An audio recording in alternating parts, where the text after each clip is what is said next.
No sé desde dónde me escuchas. Quizás estés sentada sola en una fonda bulliciosa, sirviendo calladamente a desconocidos, con una sonrisa que nadie parece notar. Nunca esperó que una mañana todo cambiaría para siempre. La taza de café tembló en sus manos cuando se dio cuenta de que el hombre al que había cuidado se había convertido en su mayor traición. No sé desde dónde me escuchas. Tal vez estés atendiendo mesas, puliendo vasos, o esperando que alguien te diga gracias. No importa qué hora sea, pero te prometo que la historia de hoy te sacudirá el corazón. En el corazón de Oaxaca, donde el frío de diciembre se cuela por las grietas de los edificios coloniales y el son jarocho susurra suavemente en los bares de luz tenue, había una pequeña cafetería en la esquina de Macedonio Alcalá y 5 de Mayo. El café Gloria Matutina no era gran cosa por fuera. Muros de cantera desgastada, un letrero pintado a mano que había visto mejores décadas y ventanas que se empañaban cada vez que alguien abría la puerta en una mañana fría. Pero adentro, bajo el cálido resplandor dorado de focos vintage y el suave tintineo de tazas de cerámica contra platos, algo mágico pasaba todos los días exactamente a las 7:30 de la mañana. María Hernández se movía por los estrechos pasillos entre las mesas con la gracia de alguien que había convertido el servir en una forma de arte. Sus manos, curtidas por años de cargar charolas pesadas y lavar platos infinitos, se movían con precisión practicada mientras limpiaba la barra por tercera vez esa mañana. El aroma de granos de café de altura recién molidos llenaba el aire, mezclándose con el aroma mantecoso de conchas calentándose en el pequeño horno detrás de la caja. Había aprendido a encontrar poesía en estos rituales simples, la forma en que el vapor se alzaba de la máquina de espresso como neblina matutina, la suave percusión de cucharitas revolviendo azúcar en café americano, las conversaciones susurradas de viajeros matutinos que pasaban antes de apresurarse a sus vidas importantes. A los 43 años, María había desarrollado una capacidad casi sobrenatural para anticipar lo que la gente necesitaba antes de que ellos mismos lo supieran. El empresario de la mesa 4 querría su acostumbrado café de olla doble, sin azúcar, servido en la taza de cerámica azul que le recordaba a la cocina de su abuela en Tehuantepec. La joven madre, con el bebé dormido, necesitaría café descafeinado con extra espuma y una concha tibia, cuidadosamente calentada para que pudiera comer con una mano mientras su niño dormitaba contra su hombro. El señor mayor junto a la ventana pediría café negro y se sentaría calladamente por exactamente 27 minutos, observando la ciudad despertar a través de cristales que reflejaban sus propios recuerdos de días mejores.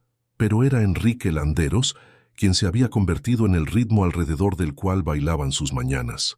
Cada día de la semana a las 7:30 en punto, la campana de bronce sobre la puerta sonaría, y ella alzaría la vista para ver su silueta alta enmarcada contra el cielo gris de Oaxaca. Enrique se llevaba a sí mismo con la tranquila confianza que solo viene con la seguridad de saber que tu portafolio de inversiones solito podría comprar toda esta cuadra de edificios. Su firma de inversiones, Administración de Capital Landeros, manejaba más de 1,000 millones de pesos en activos, con tenencias diversificadas que incluían desde criptomonedas hasta futuros de oro. Su patrimonio neto, estimaciones conservadoras, lo colocaban somewhere north of $15 million, construido a través de décadas de predicciones inteligentes del mercado y adquisiciones estratégicas de negocios. Sin embargo, nada de eso importaba cuando Enrique se acomodaba en su mesa habitual junto al gran ventanal frontal, aflojando su corbata de seda italiana lo suficiente para sugerir que por los siguientes 30 minutos era simplemente un hombre que apreciaba café perfectamente preparado. María se acercaba a su mesa con una sonrisa que parecía contener toda la calidez que faltaba en su torre de oficinas de cristal y metal en el centro. Nunca necesitaba preguntar por su orden. Una taza de café americano, mezcla de altura, servido a exactamente 70 grados centígrados con apenas un chorrito de crema espesa, sin azúcar. Pero no era solo el café lo que lo atraía día tras día. Era la forma en que María haría una pausa por un instante, sus ojos oscuros encontrándose con los suyos con interés genuino, preguntando sobre su fin de semana o comentando sobre el clima con el tipo de atención sincera que se había extinguido en su mundo de reportes trimestrales y juntas de accionistas. María había llegado a Oaxaca 3 años atrás, cargando nada más que una maleta de piel gastada y un corazón pesado por pérdidas que rara vez discutía. Había dejado atrás un pueblo pequeño en Michoacán, donde todos conocían los asuntos de todos, donde conversaciones susurradas se detenían cuando ella entraba a la tienda de la esquina, donde vecinos bien intencionados ofrecían compasión que se sentía más como sal en heridas que se negaban a sanar. La ciudad había prometido anonimato, una oportunidad de reconstruir su vida, una taza de café a la vez, lejos de las memorias que embrujaban cada esquina familiar de su pueblo natal. Su departamento en el centro histórico era modesto, un cuarto con cocina integrada arriba de una frutería donde el aroma de mangos frescos y chiles se alzaba a través de las tablas del suelo cada mañana. Las paredes estaban pintadas de un amarillo alegre que había elegido porque le recordaba a los girasoles y había decorado con pequeños tesoros encontrados en mercados de pulgas y garajes. Una Virgen de Guadalupe de cerámica de Tlaquepaque se sentaba en el alféizar junto a un pequeño nopal que de alguna manera florecía a pesar de su tendencia a regarlo con café sobrante. Su cuenta de ahorros tenía exactamente 34,012 pesos, cuidadosamente acumulados a través de propinas y turnos extra, cada peso una pequeña victoria en su guerra privada contra la inseguridad financiera.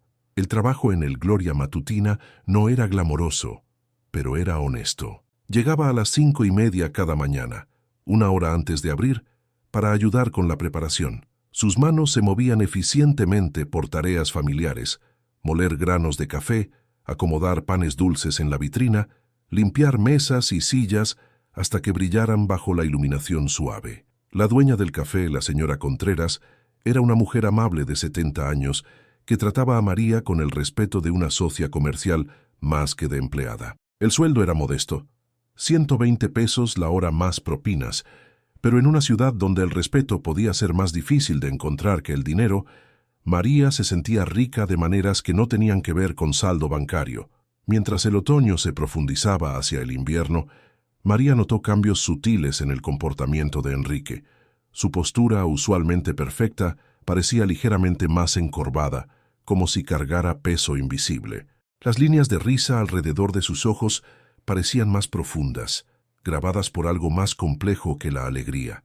Durante sus breves conversaciones matutinas, ella comenzó a percibir que debajo de sus trajes impecables y apretones de manos confiados, vivía un hombre que entendía la soledad tan íntimamente como ella. Su mansión en Xochimilco podría valer 150 millones de pesos, llena de arte original y muebles antiguos que aparecían en revistas de arquitectura, pero María reconocía el vacío particular que las cosas costosas nunca podían llenar. Su conexión se construía en pequeños momentos que otros podrían descartar como insignificantes. La mañana cuando María notó que Enrique parecía particularmente cansado y, calladamente, le agregó un shot extra a su café sin cobrárselo. El día que ella recordó que él había mencionado el amor de su difunta esposa por la música y suavemente tarareó Agustín Lara mientras limpiaba las mesas cercanas. La tarde, cuando lluvia inesperada lo atrapó sin paraguas, y ella insistió en que tomara prestado el pequeño rojo que tenía detrás del mostrador, negándose a sus intentos de pagar por la molestia. Estos gestos crearon un hilo invisible entre dos personas cuyos mundos nunca deberían haberse cruzado, pero que de alguna manera se complementaban de maneras que los sorprendieron a ambos. Los hijos de Enrique, Emma y Tomás, encarnaban todo lo que María esperaba de la riqueza, pero rara vez encontraba en el propio Enrique. Emma, de 26 años y recién salida de su MBA en el Tecnológico de Monterrey, se llevaba a sí misma con la confianza de filo agudo de alguien que nunca había dudado de su lugar en el mundo. Solo su fideicomiso generaba más ingreso pasivo que lo que María ganaba en un año, y navegaba la escena social de Oaxaca con la precisión calculada de alguien construyendo una marca personal. Tomás, de 24 años y completando su licenciatura en Derecho en la UNAM, poseía la inteligencia de su padre, pero la canalizaba en una arrogancia que hacía que cada conversación se sintiera como un debate que él pretendía ganar. Ambos hijos amaban a su padre de la manera abstracta que la gente ama el arte caro. Apreciaban su valor sin necesariamente conectar con su humanidad. La mañana que todo cambió comenzó como cualquier otra. Noviembre se había asentado sobre Oaxaca con su insistencia gris característica, convirtiendo la ciudad en una pintura de acuarela donde todo parecía ligeramente difuminado en los bordes. María llegó al café para encontrar a la señora Contreras, esperando con noticias que cambiarían el ecosistema cuidadosamente balanceado de su rutina diaria. La dueña anciana había decidido vender el Gloria Matutina a su sobrino, un joven empresario que planeaba transformar el espacio íntimo en algo moderno y eficiente. La transición sucedería gradualmente durante los próximos meses, pero el cambio venía les gustara o no. Cuando Enrique llegó exactamente a las 7:30, María se encontró estudiando sus rasgos familiares con nueva intensidad, como si memorizara detalles que pronto podría perder. Le sirvió su café con la misma atención gentil de siempre, pero algo en su expresión debe haber cambiado porque Enrique hizo pausa en su rutina usual de revisar emails en su teléfono y la miró directamente. Por un momento que se extendió más de lo que cualquiera esperaba. Simplemente se miraron a través de la pequeña distancia entre cliente y mesera, reconociendo algo no hablado pero profundo que pasaba entre ellos. El invierno que siguió puso a prueba la capacidad de resistencia de todos. María trabajó turnos extra para aumentar su cuenta de ahorro, sabiendo que la transformación del café probablemente significaría el fin de su empleo. Enrique se encontró esperando sus encuentros matutinos con una intensidad que lo sorprendió, como si la presencia constante de María se hubiera convertido en el ancla que evitaba que su vida emocional se fuera a la deriva completamente en las corrientes frías de negocios y obligación social. Sus conversaciones se hicieron más largas, más profundas, tocando temas que no tenían nada que ver con órdenes de café y todo que ver con la necesidad del corazón humano de conexión auténtica. Fue durante una de las tormentas brutales de enero de Oaxaca que apareció la primera grieta en la pared entre sus mundos separados. Enrique había mencionado, casi casualmente, que sus hijos se le unirían para cenar ese fin de semana, la primera comida familiar que habían compartido en meses. Algo en su voz, una mezcla de esperanza y resignación, llevó a María a hacer algo que nunca había hecho antes. Se ofreció a preparar la cena, a llevar la calidez y cuidado que vertía en cada taza de café a su hogar, a ayudar a tender el puente entre padre e hijos a través del lenguaje universal de comida preparada con amor. La oferta los sorprendió a ambos, colgando en el aire entre ellos como un puente que no estaban seguros de estar listos para cruzar. La mansión de Enrique en Xochimilco se erguía como un monumento al éxito financiero, su fachada de cantera rosa y jardines cuidados anunciando al mundo que el dueño no había meramente sobrevivido, sino prosperado en el paisaje competitivo del capitalismo mexicano. La casa misma valía más que toda la cuadra donde vivía María, llena de arte que se apreciaba en valor más rápido que los salarios anuales de la mayoría de la gente. Sus cuartos estaban decorados con el tipo de elegancia subestimada que susurraba en lugar de gritar sobre riqueza, tapetes persas que habían pasado por generaciones, candelabros de cristal de Bohemia, muebles elaborados por artesanos cuyos nombres aparecían en exhibiciones de museos. Sin embargo, cuando María atravesó la pesada puerta de roble al frente, cargando bolsas de mandado y un libro de recetas de piel gastada que había pertenecido a su abuela, la temperatura adentro se sentía más fría que el viento oaxaqueño afuera. Emma y Tomás habían llegado más temprano esa tarde, sus vehículos de lujo estacionados en la entrada circular como símbolos del éxito que habían heredado en lugar de ganado. El BMW de Emma, pagos de arrendamiento cubiertos por su fideicomiso, estaba junto al Mercedes de Tomás, un regalo de graduación que costó más que el salario anual de María. Adentro, los hermanos se movían por la casa de su padre con la desenvoltura casual de gente que nunca había cuestionado su derecho a ocupar espacio, pero de alguna manera lograban hacer que los cuartos vastos se sintieran vacíos en lugar de acogedores. María comenzó su trabajo en la cocina, un espacio que probablemente costó más renovar que las casas de la mayoría de la gente, pero se sentía tan estéril como un quirófano. El refrigerador Sub-Zero masivo zumbaba calladamente, lleno de ingredientes caros que nadie se había molestado en transformar en comidas reales. Pasó sus manos por las cubiertas de mármol, notando cómo su belleza se había preservado a través de falta de uso, en lugar de mantenimiento cuidadoso.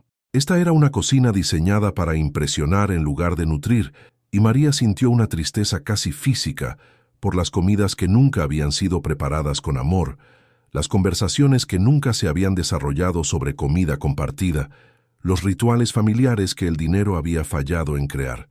Mientras comenzó a preparar la cena, un menú simple pero elegante de pollo en mole coloradito, arroz rojo y esquites, la alquimia familiar de cocinar comenzó a hacer su magia.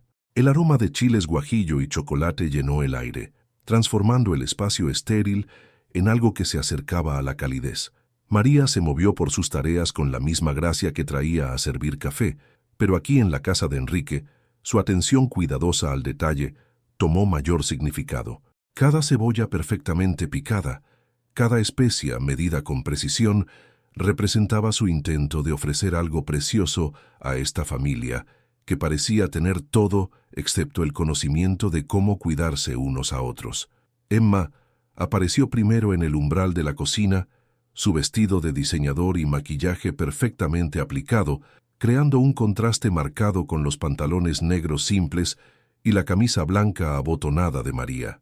La expresión inicial de la joven sugería que veía la presencia de María como podría considerar cualquier otro proveedor de servicios, necesario pero invisible, profesional, pero en última instancia irrelevante para sus propias preocupaciones.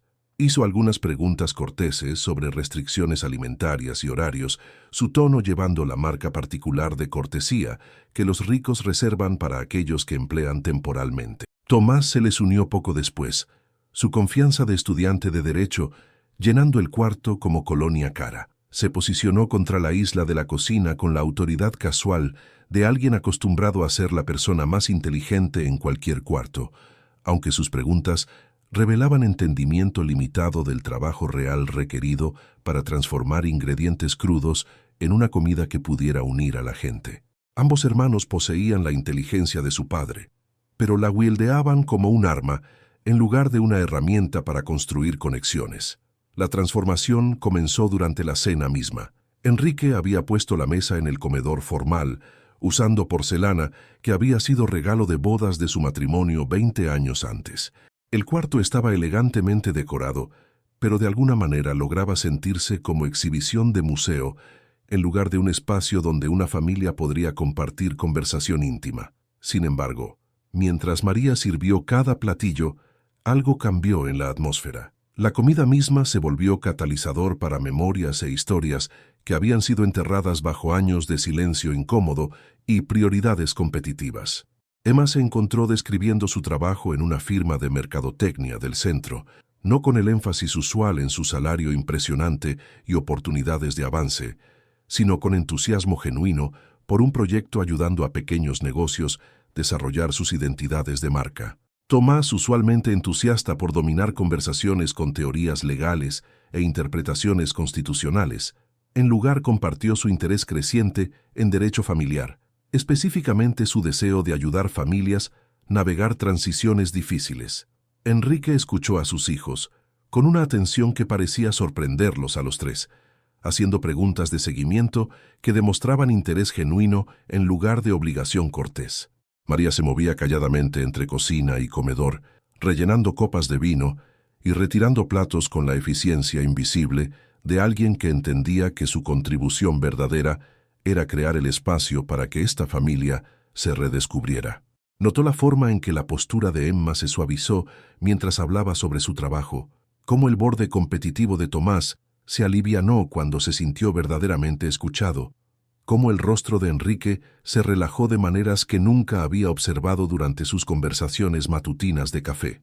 Sin embargo, aun mientras la velada se desarrollaba con mayor calidez de la que nadie había esperado, María siguió agudamente consciente de su posición como extraña, viendo intimidad que no estaba destinada para ella. La reconciliación de la familia Landeros era hermosa de presenciar, pero también destacó la distancia entre su mundo y el de ellos, las barreras invisibles que la riqueza y clase erigían aún en momentos de conexión humana genuina.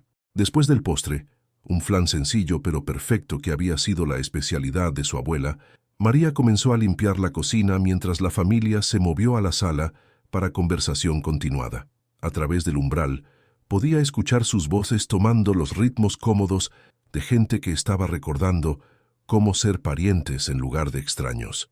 La risa de Emma, genuina y sin guardia, se derivó hacia la cocina, junto con las descripciones animadas de Tomás sobre su próxima graduación y los planes de Enrique para expandir su portafolio de inversión para incluir más compañías socialmente conscientes. La velada se sintió como un pequeño milagro, prueba de que aún las familias más adineradas no eran inmunes a la necesidad humana básica de conexión y que a veces todo lo que se necesitaba era una comida cuidadosamente preparada y alguien que entendiera que el amor podía expresarse a través de atención al detalle. Sin embargo, mientras María lavaba platos en la cocina enorme, no podía sacudir la sensación de que estaba presenciando algo precioso que no le pertenecía, que su papel en la sanación de esta familia sería olvidado tan rápidamente como el sabor de la cena se desvaneciera de sus paladares.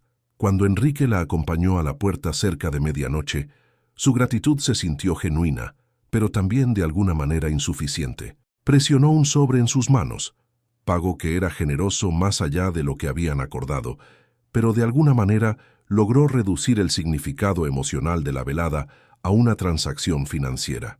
María aceptó el dinero porque lo necesitaba, pero el gesto la dejó sintiéndose más como ayuda contratada que el catalizador para reconciliación familiar que había brevemente imaginado ser. El viaje a casa en el autobús nocturno le dio tiempo para procesar las contradicciones de la velada. Había tenido éxito más allá de sus expectativas más salvajes.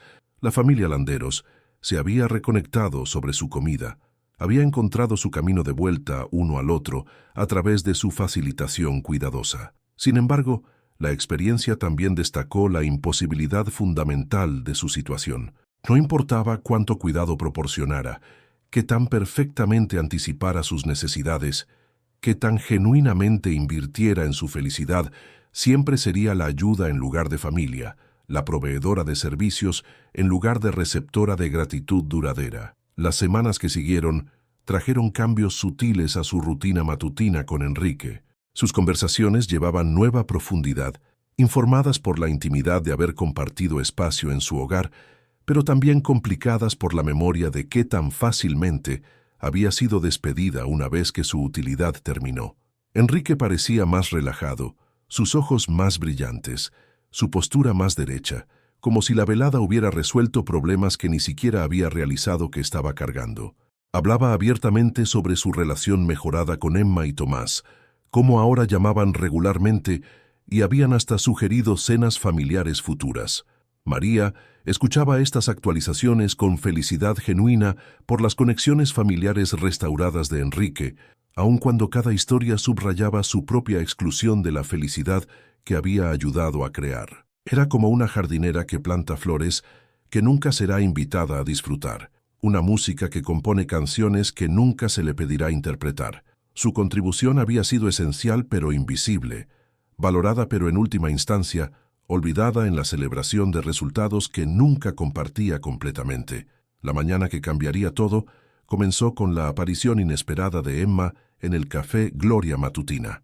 La joven llegó justo después de la hora pico matutina, su abrigo de diseñador y botas de piel haciéndola parecer como visitante de otro planeta, en el espacio modesto donde María se sentía más en casa. Emma ordenó café que claramente no quería y siguió mirando hacia María con una expresión que mezclaba curiosidad con algo que se acercaba al cálculo. Su conversación comenzó con charla casual sobre el clima y la atmósfera acogedora del café, pero gradualmente cambió hacia territorio más personal. Emma hizo preguntas sobre los antecedentes de María, su familia, sus sueños para el futuro, con el tipo de interés persistente que se sintió más como entrevista que conversación casual. María respondió honesta, pero cuidadosamente, sintiendo corrientes subterráneas que no podía identificar completamente en las consultas aparentemente amistosas de Emma. Fue solo cuando Emma mencionó la próxima fiesta de cumpleaños de su padre,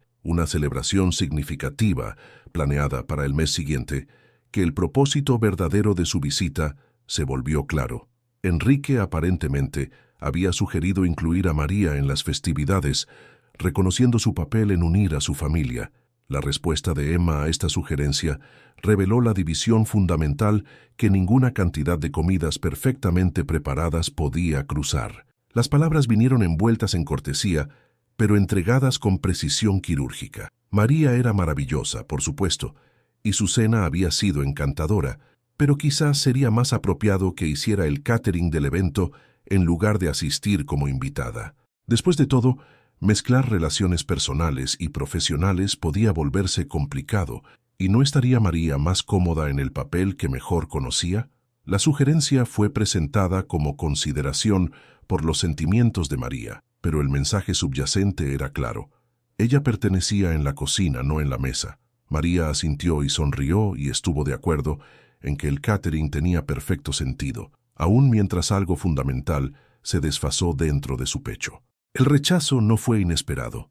Había vivido lo suficiente para entender las reglas del mundo que había pensado brevemente que podría trascender. Pero oír esas reglas articuladas tan claramente, envueltas en preocupación falsa y entregadas por alguien cuya familia había ayudado a sanar, creó una herida que fue más profunda que simple decepción. Cuando Enrique llegó por su café matutino 30 minutos después, María lo sirvió con la misma eficiencia gentil de siempre, pero él fue lo suficientemente perceptivo para notar el cambio sutil en su comportamiento.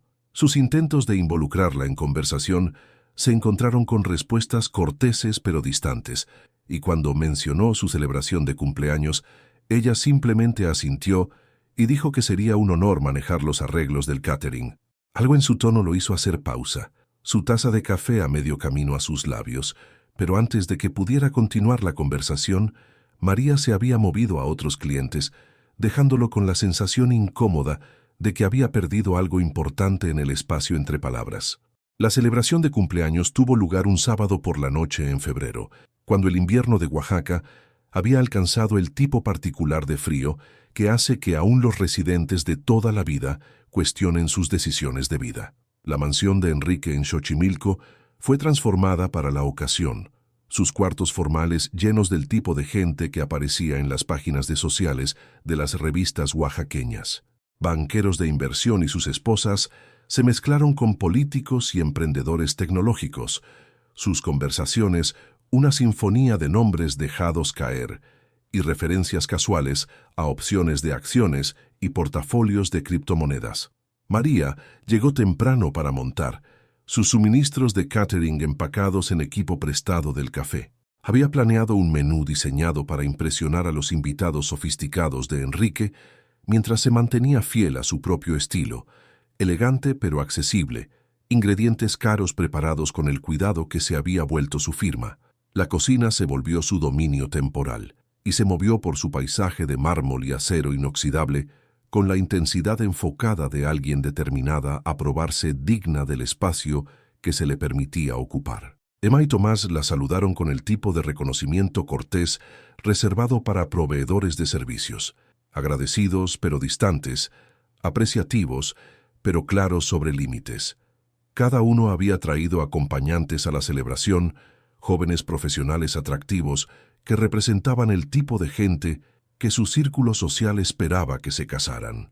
El acompañante de Emma era un consultor cuya conversación giraba alrededor de su compra reciente de Bitcoin y su casa de fin de semana en Mazatlán. Tomás había llegado con un compañero estudiante de Derecho, cuya familia tenía restaurantes por toda la Roma Norte, alguien que entendía la riqueza como herencia y expectativa. Mientras llegaron los invitados y la velada ganó impulso, María se encontró moviéndose por patrones familiares de invisibilidad. Pasó entre la reunión con charolas de botanas, rellenando copas de vino, retirando platos vacíos, su presencia notada solo cuando alguien necesitaba algo. Las conversaciones girando a su alrededor pintaban un cuadro de vidas vividas a altitud que nunca podría alcanzar. Casas de vacaciones y escuelas privadas, galas de caridad y estrategias de inversión, los problemas particulares que surgían cuando tenías demasiado dinero en lugar de muy poco. Enrique, resplandeciente en un traje hecho a medida que probablemente costaba más que la renta mensual de María, trabajó el cuarto con la autoridad graciosa de alguien cómodo, siendo el centro de atención. Recibió felicitaciones por sus éxitos comerciales recientes. La adquisición más reciente de su firma, habiendo agregado otros 50 millones de pesos a su patrimonio neto ya sustancial. Sus amigos bromearon sobre su buena fortuna en inversiones de criptomonedas, su adopción temprana de tecnología blockchain habiendo pagado dividendos que la mayoría de la gente solo podía soñar. Sin embargo, mientras la velada progresó, María notó los ojos de Enrique buscando el cuarto con frecuencia creciente, como si buscara algo que no estaba ahí. Durante pausas breves en sus deberes de anfitrión, captaría su mirada y sonreía con calidez genuina, una conexión que se sentía diferente de sus interacciones con otros invitados. Estos momentos llevaban una intimidad que trascendía sus papeles designados, reconocimiento de un lazo que existía independiente de la coreografía social cuidadosa de la velada. La crisis comenzó en la cocina, donde María había estado trabajando constantemente para mantener el flujo de comida y bebida que mantenía la fiesta moviéndose suavemente. El novio de Emma, quizás envalentonado por vino caro y el deseo de impresionar a la familia de su novia, había vagado al espacio donde María estaba empacando postres con precisión característica. Sus comentarios iniciales fueron casuales, hasta halagüeños, elogiando la calidad de la comida y haciendo preguntas sobre sus antecedentes que parecían genuinamente interesados. Pero mientras su conversación continuó, sus preguntas tomaron un tono diferente, volviéndose más personales y, en última instancia, inapropiadas. Se acercó más de lo necesario, su voz bajando a lo que probablemente imaginó era un susurro atractivo, su mano tocando brevemente su brazo de una manera que la hizo sentir escalofríos. Cuando María cortés pero firmemente se alejó, creando distancia entre ellos, su expresión cambió de falso encanto a algo más feo, la indignación particular de alguien no acostumbrado al rechazo. La confrontación que siguió estalló con velocidad impresionante. El novio de Emma, su ego magullado por el rechazo de María a seguir su avance, alzó la voz lo suficiente para atraer atención de invitados cercanos. Sus acusaciones estaban diseñadas para herir y humillar, sugiriendo que María había estado coqueteando con él, que había malentendido su lugar en la jerarquía de la velada, que su comportamiento era inapropiado para alguien en su posición. Emma apareció en el umbral justo cuando su novio entregó su insulto final, un comentario cortante sobre la presunción de María de pensar que pertenecía entre su círculo social. La respuesta de la joven reveló la precisión cruel que la riqueza puede afilar en un arma. En lugar de defender a María o cuestionar la versión de eventos de su novio, Emma aprovechó la oportunidad para poner a María firmemente de vuelta en su lugar designado. Las palabras vinieron como agua helada. María claramente había sobrepasado límites, había quizás malentendido la naturaleza de su relación con la familia, había olvidado que la amabilidad no era lo mismo que igualdad. Los otros invitados, atraídos por la conmoción, observaron con el horror fascinado de gente presenciando una ejecución pública. Sus rostros reflejaron una mezcla de vergüenza y emoción voyeurística, la emoción particular que viene de observar la humillación de alguien más desde distancia segura. Tomás apareció después, sus instintos de fiscal activados por el aroma de conflicto. Sus preguntas eran agudas y dirigidas, diseñadas para establecer la culpa de María en lugar de determinar la verdad. ¿Había estado bebiendo mientras trabajaba? ¿Había hecho avances hacia el invitado de Emma? ¿Entendía la seriedad de su posición y la confianza que se había puesto en ella? Enrique llegó a la cocina para encontrar a María, rodeada por sus hijos y sus amigos, sus acusaciones construyéndose como nubes de tormenta alrededor de su figura silenciosa. Su rostro se había puesto pálido, pero permaneció compuesto, su dignidad intacta, aun mientras su mundo se colapsó a su alrededor. No se defendió o discutió o señaló dedos, sino simplemente se quedó ahí absorbiendo su juicio, con la gracia terrible de alguien que siempre había sabido que este momento llegaría. La vista de María bajo ataque desencadenó algo primitivo en Enrique, Un instinto protector que sorprendió a todos, incluyéndose a sí mismo. Demandó saber qué estaba pasando, su voz llevando una autoridad que silenció el cuarto. Pero mientras Emma y Tomás y el novio presentaron su versión de eventos, cada testimonio agregando peso a la supuesta culpa de María, Enrique se encontró atrapado entre lealtad a su familia y entendimiento intuitivo de que algo fundamental estaba mal con sus acusaciones. La decisión, cuando llegó, se sintió inevitable y devastadora en medida igual. Enrique, enfrentado con escoger entre la palabra de sus hijos y su confianza intuitiva en el carácter de María, hizo la elección que la lealtad familiar demandaba. Sus palabras fueron más gentiles que las de sus hijos habían sido, envueltas en pesar y disculpa, pero su significado era inconfundible. Los servicios de María ya no serían requeridos, ni para la velada ni para ocasiones futuras. La cocina cayó silenciosa, excepto por el sonido distante de conversación de fiesta, derivándose de otros cuartos. María asintió una vez, un gesto pequeño que de alguna manera transmitió tanto aceptación como una dignidad que sus acusadores nunca podrían tocar. Comenzó a quitarse su delantal con manos que temblaron casi imperceptiblemente, sus movimientos deliberados y controlados, aún mientras su mundo se desintegró a su alrededor. La humillación fue completa y pública y devastadora, presenciada por docenas de personas que llevarían la historia a los círculos sociales de Oaxaca como cuento de precaución sobre los peligros de tratar a la servidumbre demasiado amablemente. Mientras María reunió sus pertenencias y se preparó para irse por la entrada de servicio, el peso de todas las miradas se sintió como presión física contra sus hombros. Enrique la siguió parte del camino a la puerta, su rostro un mapa de emociones en conflicto. Presionó dinero en sus manos, pago por la velada más extra que se sintió más como culpa que generosidad. Su disculpa fue sincera pero insuficiente, el tipo de pesar que reconoce daño sin aceptar responsabilidad.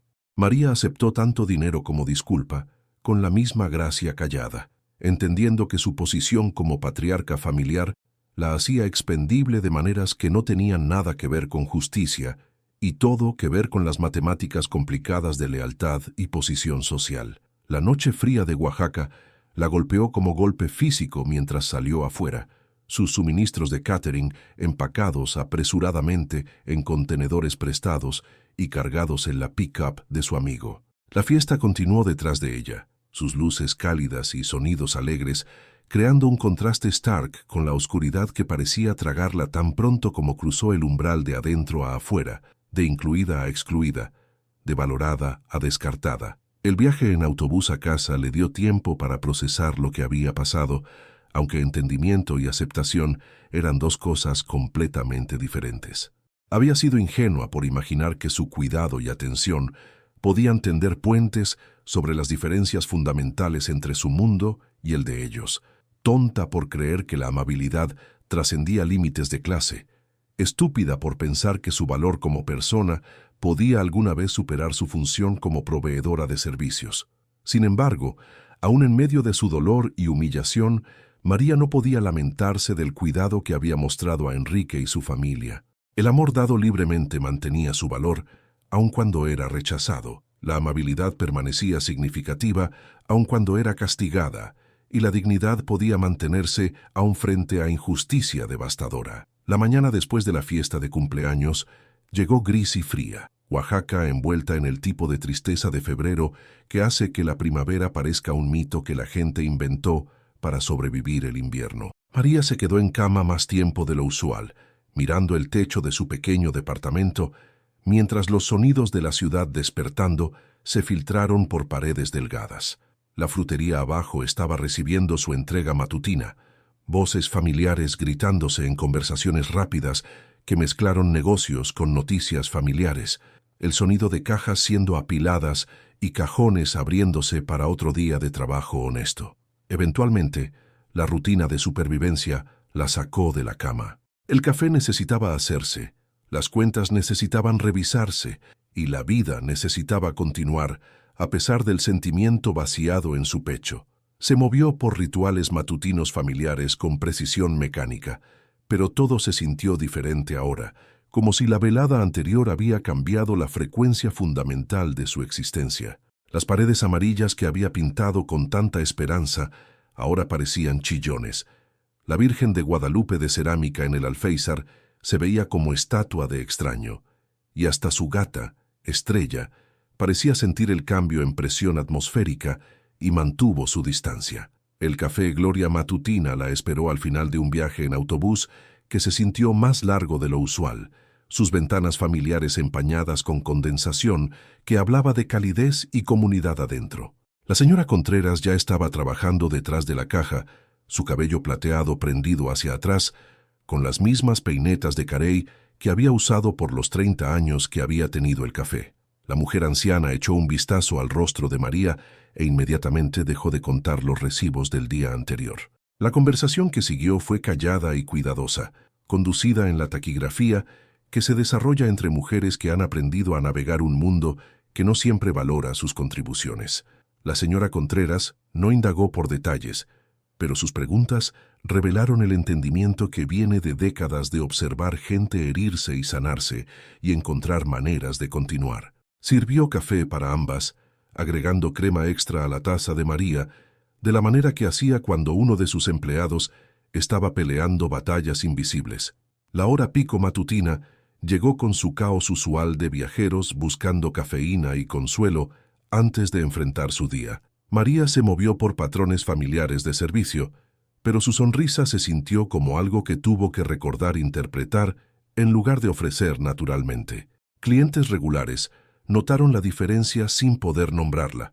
Algo en sus ojos se había difuminado, alguna chispa esencial había sido amortiguada, aunque su competencia permaneció tan confiable como siempre.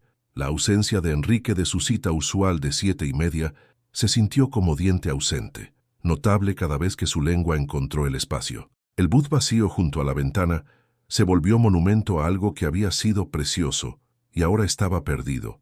Sus asientos de vinilo guardando la impresión fantasma de conversaciones que nunca serían completadas.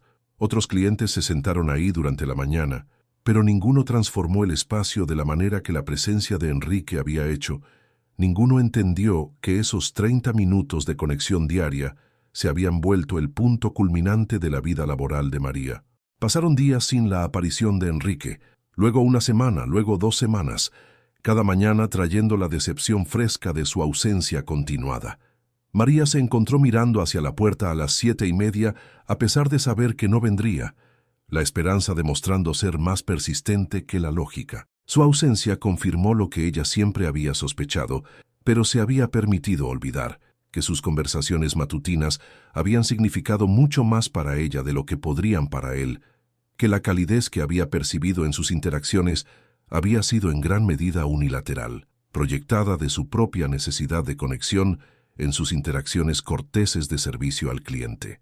El sobrino de la señora Contreras llegó durante la 3ª semana de ausencia de Enrique, trayendo consigo planos arquitectónicos y estimados de contratistas que transformaron la atmósfera acogedora del café en zona de construcción, esperando pasar. El joven era agradable y respetuoso, cuidadoso de reconocer la historia del café y el apego emocional de la señora Contreras al espacio, pero su visión para el futuro tenía poco parecido al lugar íntimo de reunión que había refugiado tantas conversaciones calladas a través de los años. Los planos de renovación pedían paredes de ladrillo expuestas, iluminación industrial y mesas comunales diseñadas para alentar uso de laptops y trabajo remoto en lugar de conversación pausada. Los focos vintage Edison serían reemplazados con accesorios modernos, las mesas individuales intercambiadas por superficies más largas que maximizaran capacidad de asientos, las curvas gentiles del diseño actual enderezadas en líneas eficientes que priorizaron rendimiento sobre atmósfera.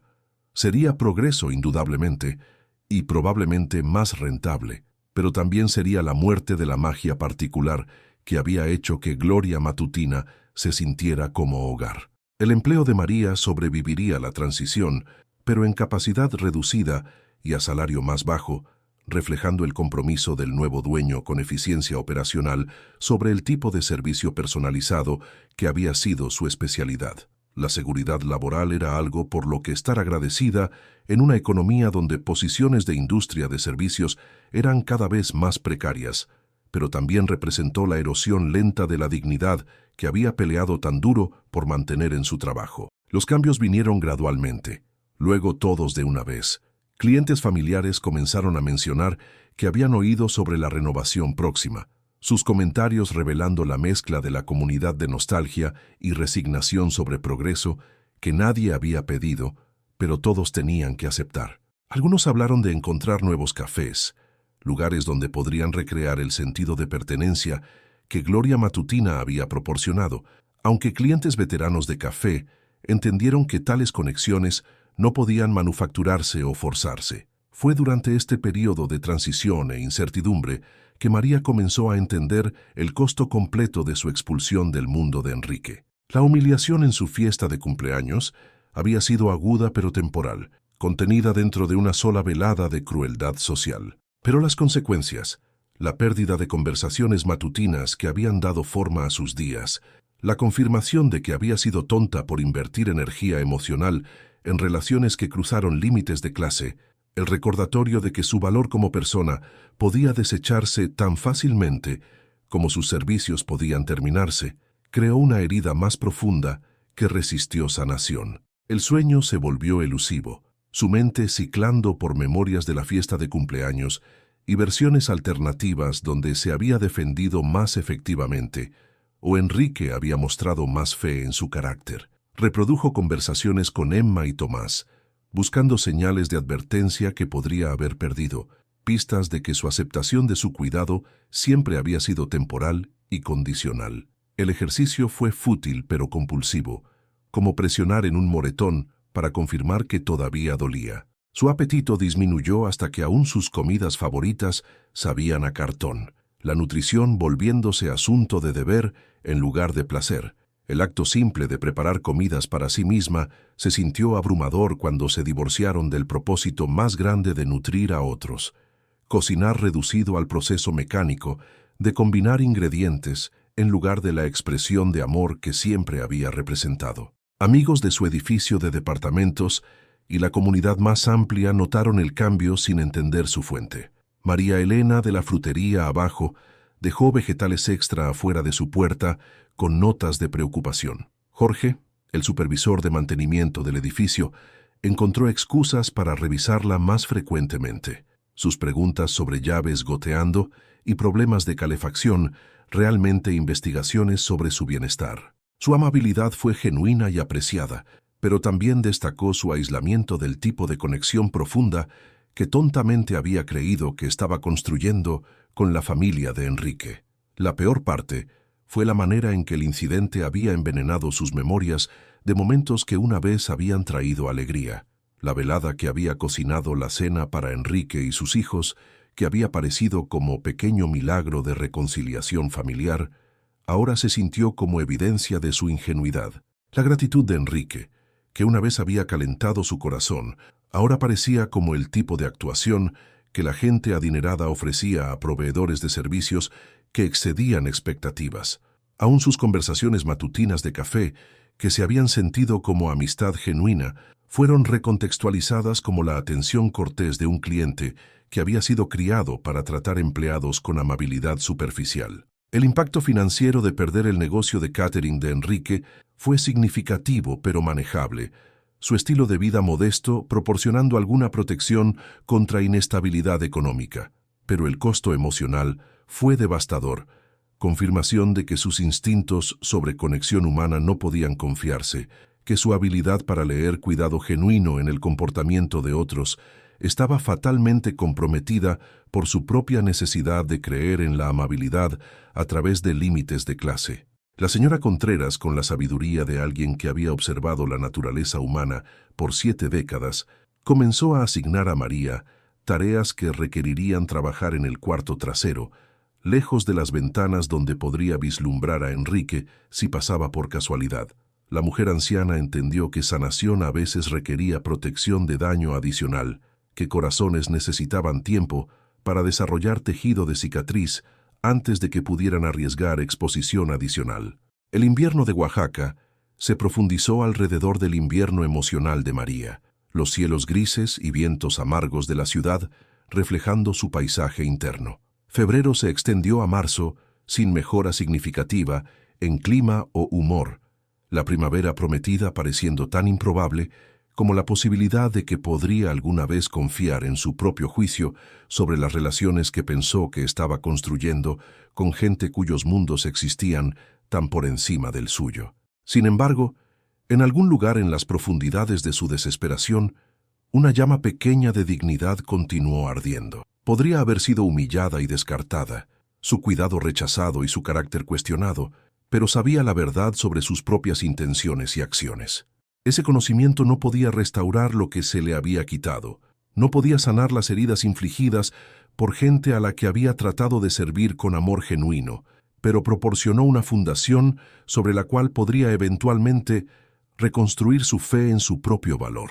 La primavera que finalmente llegó a Oaxaca vino tarde y tentativa, como si la ciudad no estuviera completamente convencida de que el invierno había terminado con su trabajo brutal. Marzo dio paso a abril con calidez reluctante, árboles brotando con el optimismo cauteloso de cosas vivas que habían sobrevivido otra temporada de resistencia. El Café Gloria Matutina comenzó su transformación en serio, trabajadores de construcción llegando antes del amanecer para comenzar la demolición, que prepararía el espacio para renacimiento como algo completamente diferente. María se encontró trabajando turnos divididos durante la renovación, llegando temprano para ayudar a servir a los clientes matutinos en el espacio más pequeño que permaneció operacional, luego regresando en la noche para ayudar a cerrar mientras contratistas empacaron sus herramientas y cubrieron trabajo eléctrico expuesto con láminas de plástico. El ritmo familiar de sus días se fracturó, pero las horas extra proporcionaron distracción bienvenida de pensamientos que se habían vuelto cada vez más oscuros durante los meses de invierno. Fue durante uno de estos turnos nocturnos, mientras ayudaba a la señora Contreras inventariar suministros que necesitarían transportarse a almacén durante construcción, que apareció la primera grieta en la pared de silencio que había rodeado el incidente de la fiesta de cumpleaños. Emma Landeros apareció en la puerta del café justo cuando María se preparaba para cerrar, su abrigo de diseñador y expresión ansiosa, marcándola como claramente fuera de lugar en la zona de construcción que una vez había sido el santuario matutino de su padre.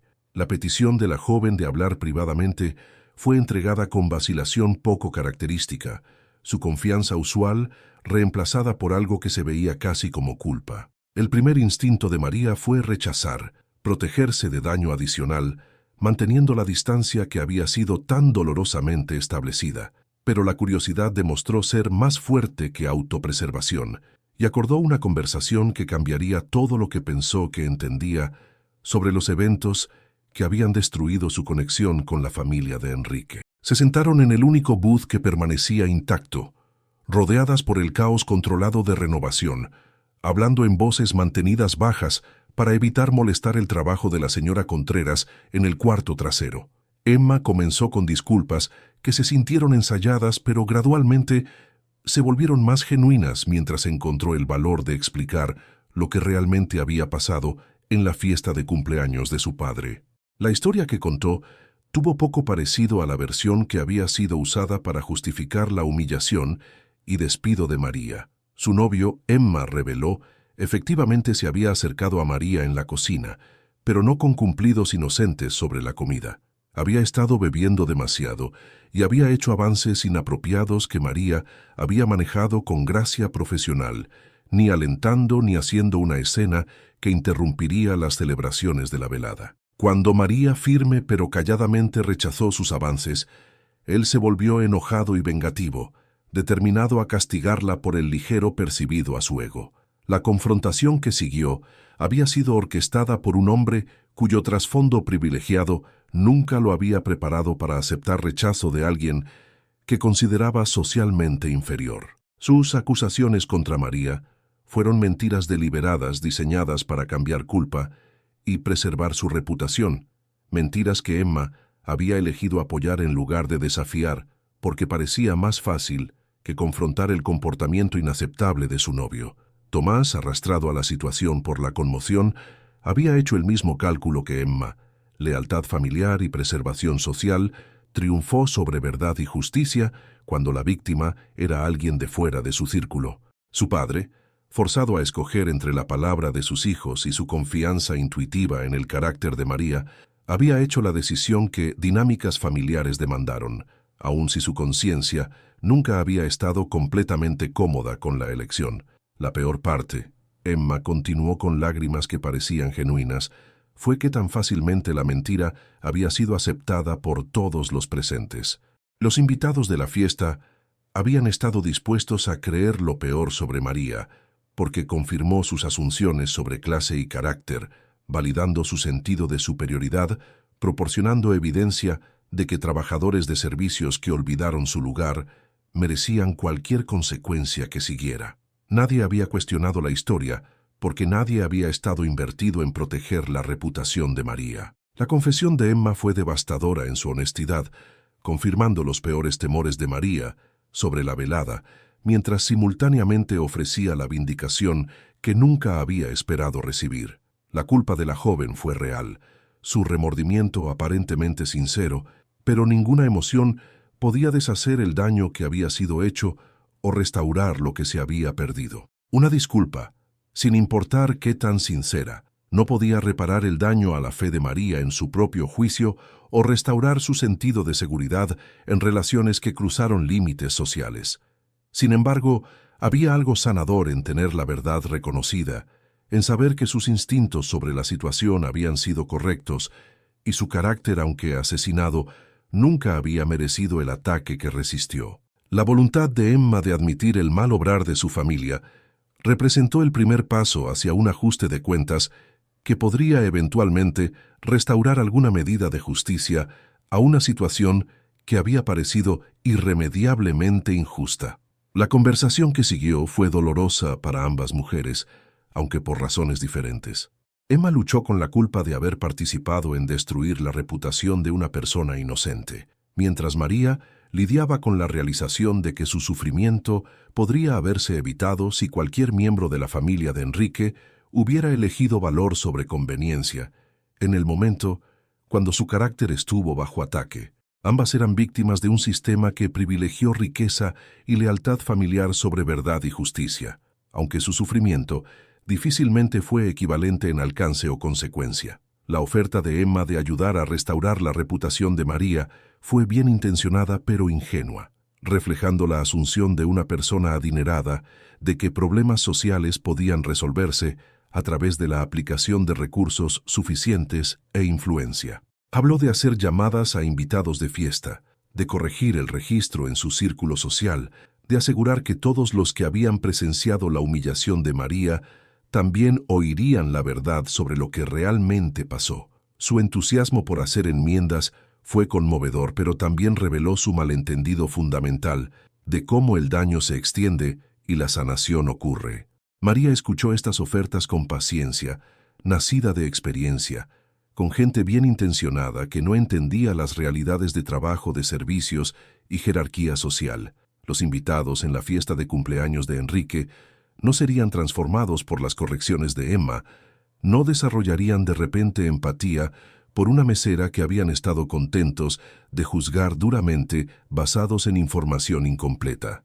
Sus asunciones sobre clase y carácter corrieron demasiado profundo para ser alteradas por la honestidad tardía de una joven, y su inversión en mantener límites sociales era demasiado fuerte para ser vencida por meros hechos. Más importantemente, María había aprendido a valorar su propia paz mental sobre vindicación pública. Los meses de aislamiento y reflexión que siguieron la fiesta de cumpleaños le habían enseñado que su valor no fue determinado por las opiniones de otros, que su dignidad no podía restaurarse a través de validación externa y que sanación requirió aceptación en lugar de justicia. La confesión de Emma proporcionó cierre, pero no podía proporcionar el tipo de restauración que la joven parecía creer era posible. La conversación terminó con entendimiento mutuo, si no resolución completa. Emma se fue con promesas de hablar con su padre y hermano sobre lo que realmente había pasado, de asegurar que el nombre de María se aclarara dentro de la familia, aun si vindicación social más amplia permaneciera imposible. María aceptó estas promesas con gratitud, pero sin expectativa, entendiendo que el proceso de sanación ya había comenzado independiente de cualesquiera acciones que los hijos de Enrique podrían tomar de su parte. Caminando a casa por la primavera despertando de Oaxaca, María sintió algo cambiar dentro de su pecho, un aflojamiento del nudo apretado de enojo y dolor que había vivido ahí desde febrero. La confesión de Emma no podía restaurar la relación que había perdido con Enrique, no podía deshacer la humillación pública o devolver el sentido de seguridad que había sentido al creer que la amabilidad podía tender puentes sobre diferencias sociales. Pero podía proporcionar la verdad que su corazón había necesitado oír, confirmación de que sus instintos sobre gente y situaciones todavía podían confiarse, que su capacidad para leer naturaleza humana no había sido fatalmente comprometida por su propia necesidad de creer en bondad. La primavera continuó su trabajo lento de transformación, tocando no solo los árboles y flores de la ciudad, sino algo esencial en el paisaje emocional de María. La verdad, una vez revelada, creó espacio para la posibilidad de perdón, aunque ese proceso se desarrollaría según su propia cronología, en lugar de las expectativas o necesidades de cualquiera más.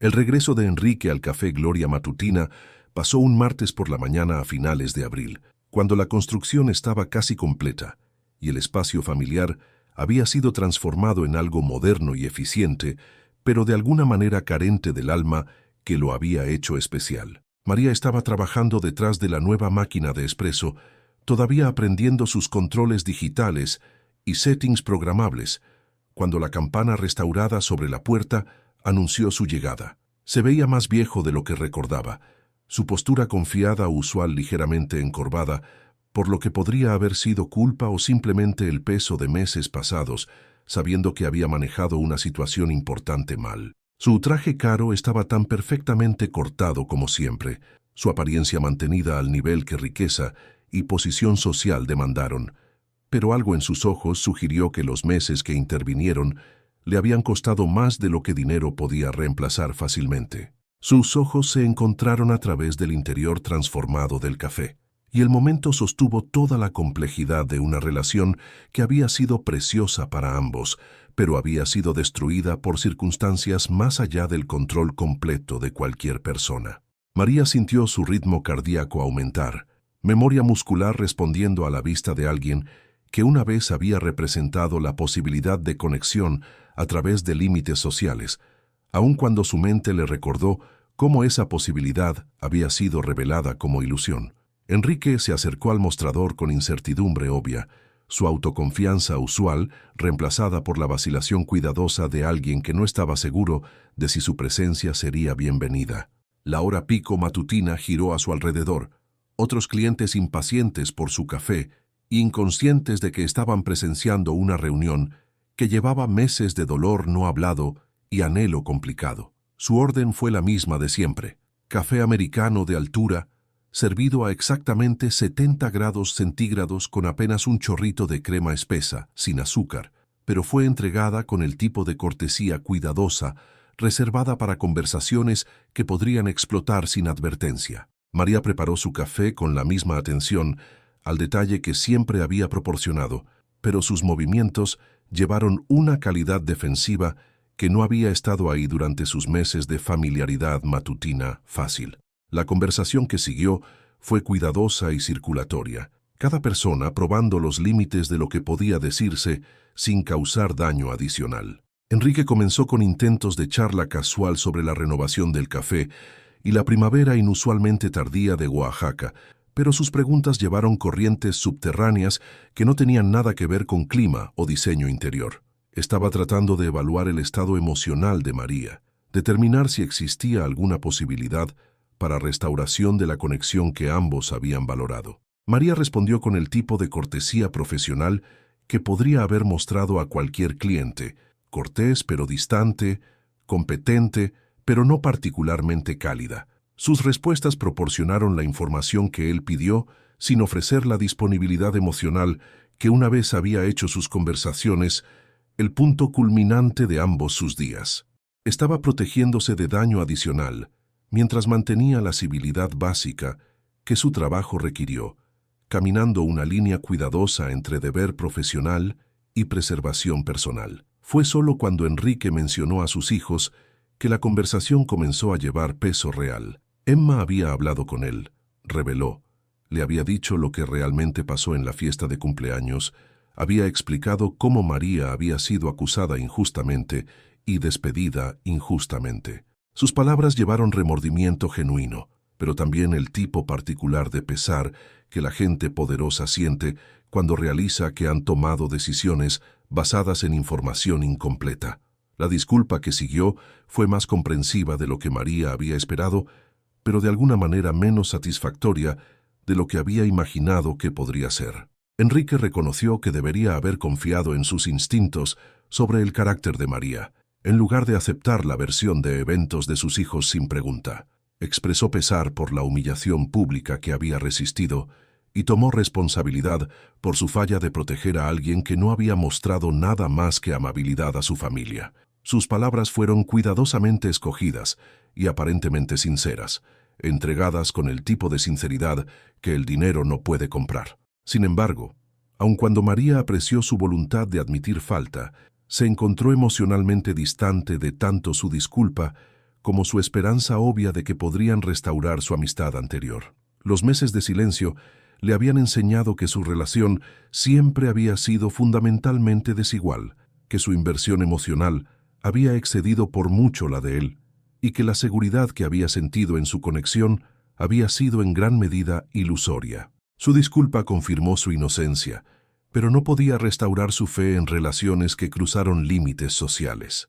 Además, María había aprendido a valorar su propia paz mental sobre la posibilidad de vindicación o restauración. El viaje de humillación a aceptación había sido doloroso, pero en última instancia liberador, enseñándole que su valor no dependía del reconocimiento de otros y que su dignidad podía sobrevivir a una injusticia devastadora.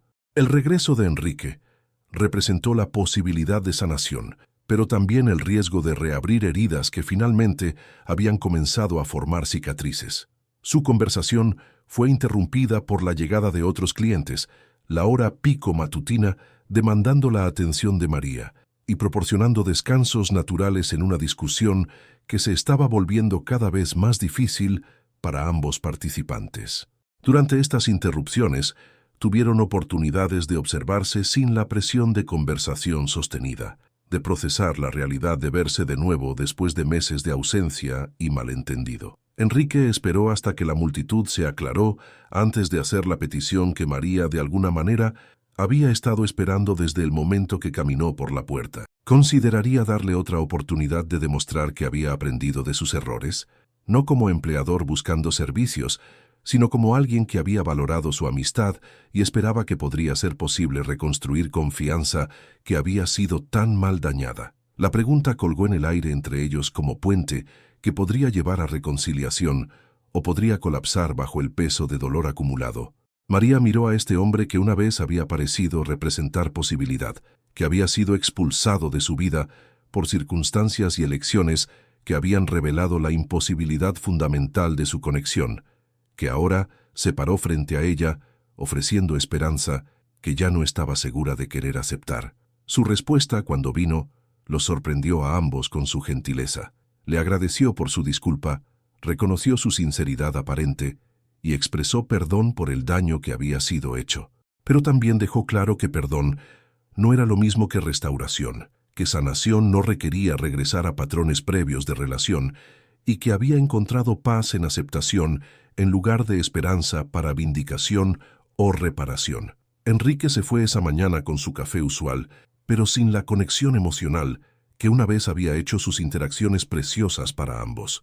Había recibido perdón, que su conciencia claramente había necesitado, pero no había recibido restauración, que su corazón aparentemente había esperado.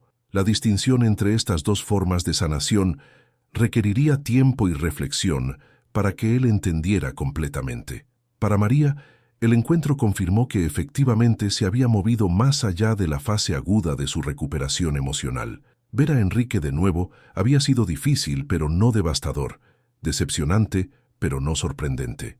Había ofrecido perdón porque la liberó de cargar enojo que no sirvió ningún propósito constructivo, pero se había protegido manteniendo límites apropiados alrededor de interacción futura. El verano oaxaqueño que siguió fue más amable de lo que nadie había esperado, trayendo calidez genuina por primera vez en meses y alentando a los residentes de la ciudad a recordar por qué habían escogido construir sus vidas alrededor de los valles centrales, a pesar de los inviernos brutales que probaron el compromiso de todos al lugar. La renovación de Gloria Matutina fue completa, su nueva encarnación atrayendo diferentes clientes que apreciaron la eficiencia moderna y ambiente laptop amistoso, pero parecieron menos interesados en el tipo de comunidad que se desarrolla alrededor de rutina compartida y conversación familiar. María se había adaptado a los cambios en su lugar de trabajo con la resistencia que trabajadores de industria de servicios desarrollan por necesidad, aprendiendo nuevos sistemas y sirviendo diferentes clientes mientras mantenía las habilidades esenciales que siempre habían definido su identidad profesional. Su trabajo fue seguro, su desempeño permaneció excelente y su relación con el sobrino de la señora Contreras fue cordialistamente profesional. Estaba sobreviviendo y hasta ocasionalmente prosperando, aunque la alegría particular que una vez había encontrado en su trabajo había sido temperada por experiencia y sabiduría duramente ganada sobre las limitaciones de relaciones de servicio. Fue durante este periodo de ajuste y sanación gradual que llegó la carta, entregada al café un jueves por la tarde a finales de junio. La letra de Enrique fue inmediatamente reconocible en el sobre de color crema que tenía su nombre en escritura cuidadosa, aunque el peso formal del papel sugirió que esta comunicación fue diferente de cualquier que hubieran intercambiado previamente. La carta misma fue más larga de lo que María había esperado, varias páginas de escritura cuidadosa que debe haber requerido múltiples borradores para lograr el tono de formalidad respetuosa que caracterizó cada oración. Enrique comenzó reconociendo los meses de silencio que habían seguido su conversación difícil en el café, explicando que había necesitado tiempo para procesar no solo la verdad sobre el incidente de la fiesta de cumpleaños, sino también su propio papel en crear y perpetuar las condiciones que habían hecho tal injusticia posible. Sus palabras revelaron a un hombre que había sido forzado a examinar asunciones sobre clase y carácter que nunca había cuestionado previamente, que había descubierto verdades incómodas sobre las maneras que riqueza y posición social insularon a la gente de las consecuencias de sus fallas en juicio y empatía. El incidente de la fiesta de cumpleaños había revelado no solo la capacidad de sus hijos para crueldad, sino también su propia voluntad de sacrificar verdad a lealtad familiar, una elección que había costado a alguien que merecía su protección. Pero la revelación más significativa en la carta de Enrique concernía descubrimientos que había hecho sobre los antecedentes de María, información que echó su relación entera en luz diferente y explicó misterios que siempre habían rodeado su competencia callada y sabiduría emocional. A través de una serie de investigaciones cuidadosas, conducidas, le aseguró con respeto por su privacidad, había aprendido sobre su vida previa en Michoacán, incluyendo las pérdidas devastadoras que la habían traído a Oaxaca en busca de anonimato y la posibilidad de empezar de nuevo. María nunca había hablado de su hija Sofía, la niña brillante y hermosa que había muerto a los 8 años de leucemia, después de una batalla de 2 años que había consumido cada recurso que su madre podía reunir.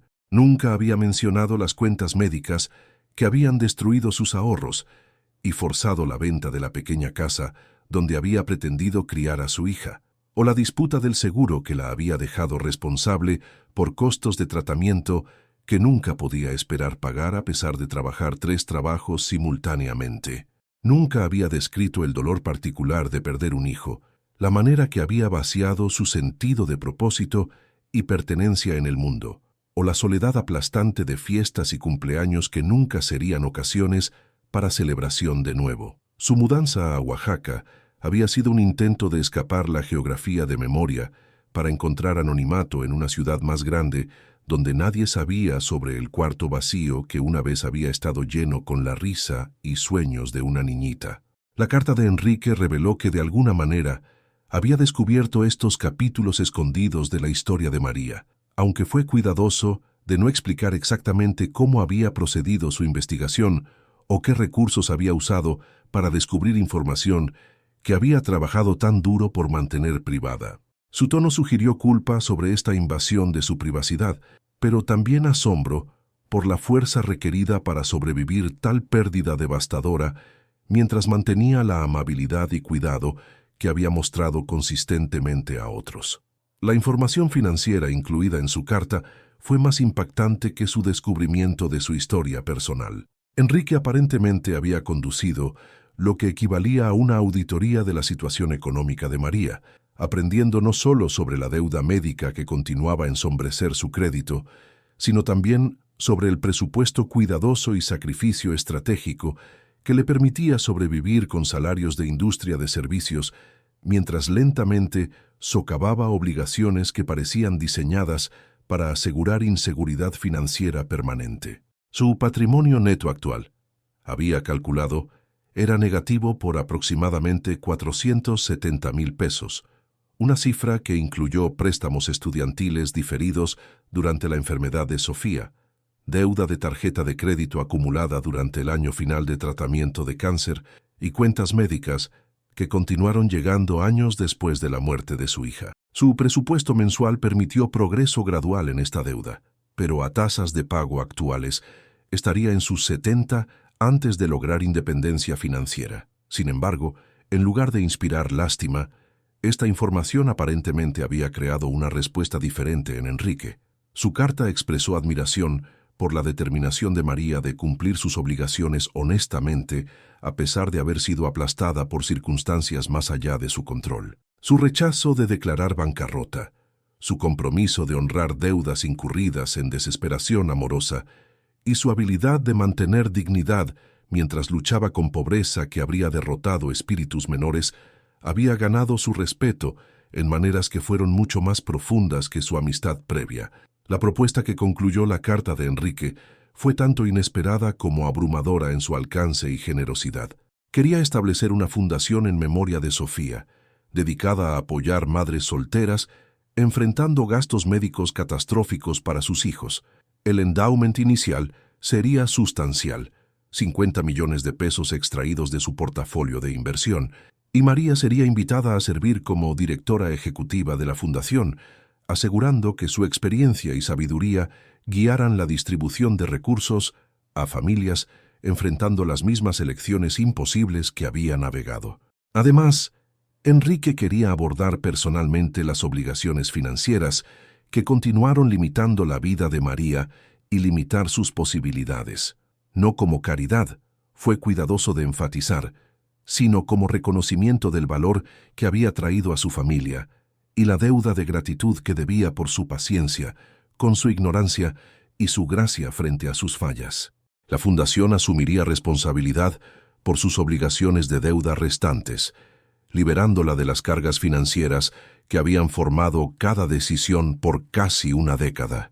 La posición vendría con un salario que reflejó tanto los recursos de la fundación como la importancia de su misión, 750,000 pesos anualmente, más seguro médico comprensivo y contribuciones de retiro que proporcionarían la seguridad que nunca había podido lograr a través de trabajo de servicios. Una oficina sería establecida en el centro de Oaxaca, con personal de apoyo profesional que permitiría a María enfocarse en el trabajo estratégico y emocional de ayudar familias en lugar de detalles administrativos. Pero quizás, más importantemente, la carta de Enrique ofreció algo que el dinero no podía comprar: reconocimiento del verdadero valor de María y un papel que le permitiría transformar su tragedia personal en una fuente de sanación y apoyo para otros enfrentando crisis similares. La fundación se volvería monumento no solo a la memoria de Sofía, sino a la fuerza y dignidad que María había demostrado al sobrevivir la pérdida de su hija y reconstruir su vida de los fragmentos que quedaron. La carta concluyó con una invitación para reunirse para discusión adicional, pero también con seguridad de que María No debería sentir presión por aceptar una oferta que podría sentirse abrumadora o inapropiada dada su historia complicada. Enrique reconoció que su propuesta podría parecer como intento de comprar perdón o absolución, pero insistió que su motivación fue más simple: reconocimiento de que le debía una deuda que nunca podría pagarse completamente, y esperanza de que su sabiduría y experiencia podrían canalizarse hacia ayudar a otros de maneras que honraron tanto la memoria de Sofía como la fuerza de María. María leyó la carta 3 veces antes de que sus implicaciones completas se volvieran claras, sus manos temblando mientras procesó no solo la transformación financiera que ofrecía, sino la validación emocional que representó. Enrique había visto no solo su dolor, sino su fuerza. Había reconocido no solo su necesidad, sino su valor. Había entendido que caridad sería insultante, pero justicia podría ser sanadora. Sin embargo, aun cuando se sintió movida por su oferta, María se encontró cautelosa sobre aceptar salvación que vino de alguien cuyo juicio había aprendido a no confiar completamente. Los meses de independencia y autoconfianza que habían seguido su extrañamiento le habían enseñado lecciones valiosas sobre su propia capacidad para supervivencia y renovación. Había descubierto fuentes de fuerza y dignidad que no dependieron del reconocimiento de otros. Había aprendido a valorar su propia opinión de su carácter sobre validación externa. La decisión que tenía por delante requeriría consideración cuidadosa de no solo los beneficios prácticos que la propuesta de Enrique ofrecía, sino también los costos emocionales de regresar a cualquier forma de dependencia en alguien cuya lealtad había demostrado ser condicional bajo presión. La fundación indudablemente ayudaría a muchas familias, y la seguridad financiera transformaría su vida de maneras que nunca se había atrevido a imaginar, pero aceptar también significaría confiar en alguien cuyas elecciones previas habían revelado los límites de su compromiso de proteger a aquellos que reclamó valorar. El verano se extendió adelante con posibilidades infinitas, cada una más compleja e incierta que cualquiera que había enfrentado desde llegar a Oaxaca con nada más que determinación y la esperanza de que el anonimato podría proporcionar el espacio necesario para sanación. La carta de Enrique había cambiado todo, pero si ese cambio representó esperanza o peligro, quedaba por determinarse. Pasaron 2 semanas de consideración cuidadosa antes de que María se sintió lista para responder a la oferta extraordinaria de Enrique.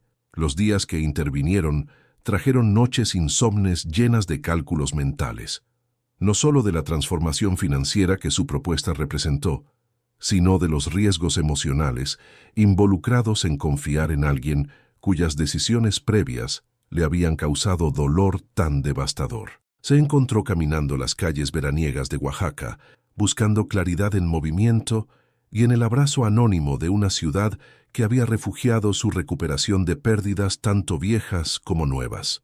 La reunión que finalmente acordó tuvo lugar no en la oficina imponente de Enrique en el centro, sino en un restaurante callado en Xochimilco, escogido por su territorio neutral y la privacidad que booths de respaldo alto podían proporcionar para conversaciones que requirieron tanto discreción como seguridad emocional. María llegó primero, su atuendo cuidadosamente escogido reflejando la formalidad de la ocasión, mientras mantenía la dignidad que se había vuelto su firma. Un vestido azul marino que había comprado para entrevistas de trabajo años antes, emparejado con joyería de plata que había pertenecido a Sofía y llevaba memorias demasiado preciosas para dejar en casa. Enrique apareció precisamente a tiempo, su puntualidad sugiriendo la importancia que puso en este encuentro. Su apariencia llevó el mismo exterior cuidadosamente mantenido que la riqueza hizo posible, pero María notó nuevas líneas alrededor de sus ojos que hablaron de meses pasados, confrontando verdades incómodas sobre sí mismo y su familia. Cuando sus ojos se encontraron a través de la iluminación silenciada del restaurante, ella vio algo diferente en su expresión. Humildad, quizás, o el tipo particular de agotamiento que viene de examinar las propias fallas demasiado cerca. La conversación comenzó con la cortesía cuidadosa que caracterizó todas sus interacciones desde su regreso al café, ambas personas probando la temperatura emocional de una relación que había sido enemigos formales y podría de alguna manera volverse algo nuevo. Ordenaron comida por la que ninguno estaba particularmente hambriento, el ritual de escoger alimentos proporcionando estructura para una discusión que ninguno sabía exactamente cómo navegar. Enrique comenzó reconociendo la presunción involucrada en su investigación de su historia personal, expresando pesar por la invasión de privacidad mientras explicaba que su descubrimiento de sus pérdidas había cambiado fundamentalmente su entendimiento de quién era y lo que había soportado con tal gracia. Sus palabras llevaron remordimiento genuino, pero también revelaron la asunción de persona adinerada de que recursos y buenas intenciones podían justificar acciones que otros podrían considerar violaciones de límites básicos. María escuchó con la paciencia que se había vuelto su marca registrada, pero también con precaución, nacida de experiencia dura, con gente cuyas disculpas fueron más sobre su propia incomodidad que entendimiento real de daño causado. Apreciaba su voluntad de admitir falta, pero había aprendido a distinguir entre pesar sobre consecuencias y comprensión genuina de mal obrar. Cuando Enrique comenzó a describir su visión para la fundación, sin embargo, algo en el pecho de María comenzó a aflojarse a pesar de su determinación de mantener distancia emocional. Su entendimiento de las elecciones imposibles, enfrentando familias con niños catastróficamente enfermos, fue detallado y exacto, sugiriendo que había hecho más que investigación superficial de la crisis de deuda médica que destruyó tantas vidas. Su propuesta para abordar estos problemas a través de apoyo financiero directo, defensa para reforma de seguros y consejería emocional mostró comprensión genuina del trauma multicapas que padres como María habían soportado. Más importantemente, su insistencia de que María debería liderar el trabajo de la fundación demostró reconocimiento de su expertise de maneras que fueron más allá de simpatía o caridad. Habló de su inteligencia emocional, su entendimiento de primera mano de los sistemas que fallaron familias en crisis, y su capacidad para combinar asistencia práctica con el tipo de presencia empática que podía proporcionar esperanza durante los periodos más oscuros de la vida de un padre. Esto no fue sobre salvar a María, enfatizó, sino sobre empoderarla para salvar a otros. Los detalles financieros, cuando finalmente se discutieron, fueron tanto abrumadores como cuidadosamente estructurados para preservar la dignidad de María. La fundación asumiría responsabilidad por todas sus obligaciones médicas y de crédito pendientes, pero como beneficio de empleo, en lugar de caridad personal. Su salario sería generoso, pero no irrazonable, dado el alcance de responsabilidad involucrada en manejar una fundación multimillonaria. Seguro médico, contribuciones de retiro y fondos de desarrollo profesional fueron beneficios estándar para posiciones ejecutivas, no acomodaciones especiales.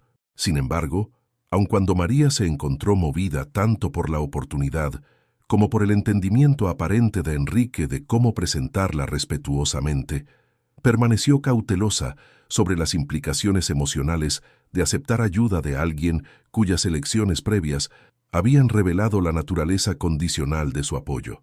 La fundación crearía una relación laboral entre ellos que podría durar décadas, requiriendo confianza que no estaba segura de estar lista para extender. Sus preguntas, cuando vinieron, fueron agudas y prácticas, diseñadas para sondear las fundaciones del compromiso de Enrique y la seguridad del arreglo que propuso. ¿Qué pasaría si su relación personal se volvió difícil de nuevo? ¿Cómo se resolverían desacuerdos sobre prioridades de fundación? ¿Qué protecciones existían para asegurar que la misión de la fundación no sería comprometida por los intereses cambiantes de Enrique o presiones familiares? Sus respuestas revelaron planeación cuidadosa y consulta legal, sugiriendo que su oferta fue seria en lugar de impulsiva. La fundación sería establecida como organización independiente, con junta directiva, que incluyó a María como miembro con voto. Su contrato de empleo incluiría protecciones estándar contra terminación sin causa, asegurando seguridad laboral, aun si su relación personal se volvió tensa. El endowment sería estructurado para proporcionar fondos operacionales por al menos 20 años, protegiendo el trabajo de la fundación de cambios en la situación financiera o prioridades de Enrique.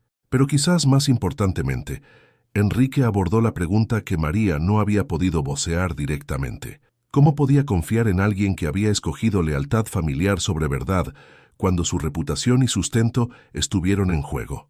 Su respuesta fue tanto honesta como dolorosa, reconociendo que había fallado una prueba crucial de carácter, pero había aprendido de la experiencia de maneras que prevendrían fallas similares en el futuro. Los meses desde la confesión de Emma lo habían forzado a confrontar verdades incómodas sobre las maneras que Privilegio lo había insulated de las consecuencias de juicio pobre, explicó.